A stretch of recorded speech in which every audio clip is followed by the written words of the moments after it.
তো হ্যালো বন্ধুরা, তোমাদেরকে কাশিদ অনলাইন চ্যানেলে স্বাগত।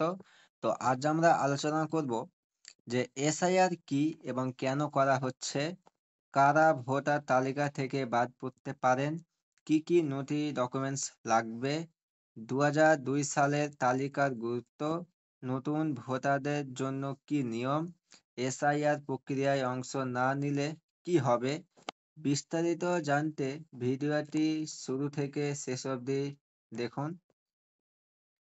আর তোমরা যদি আমার চ্যানেলে নতুন হয়ে থাকো তো আমার চ্যানেলটিকে সাবস্ক্রাইব করে পাশে থাকবেন এবং নোটিফিকেশন বেলটি অন করে দেবেন। ধন্যবাদ। তো ভিডিওটা শুরু করি। এসআইআর এখন আমাদের রাজ্যে সবচেয়ে আলোচিত বিষয় হলো এসআইআর। বিহারের পর বাংলায় শুরু হতে চলেছে এসআইআর। এসআইআর সম্পূর্ণ অর্থ হলো স্পেশাল ইন্টেনসিভ রিভিশন, যা বাংলায় করলে দাঁড়ায় বিশেষ নিবিড় সংশোধন। ইতিমধ্যেই এসআইআর দৌলতে বিহারে ভোটার লিস্টে 65 লক্ষ নাম বাদ গিয়েছে। আপনার ভোটার কার্ডে নাম থাকবে নাকি বাদ যাবে, চলুন দেখে নিই। সবার আগে আমরা দেখে নিই যে এসআইআর জিনিসটা কি। প্রতি বছরই ভোটার তালিকায় সংশোধন হয়, কিন্তু এবার হচ্ছে বিশেষভাবে নিবিড় সংশোধন। নতুন নাম নথিভুক্ত করার পাশাপাশি মৃত এবং অবৈধ ভোটারদের নাম বাদ দিয়ে নতুন তালিকা প্রকাশ করা হয়। কিন্তু কমিশন মনে করছে ওই প্রক্রিয়া ত্রুটিপূর্ণ এবং নিবিড় নয়।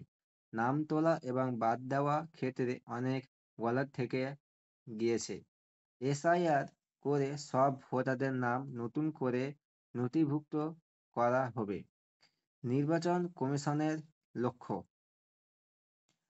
কোনো অবৈধ ভোটার যেন বাদ না যায়।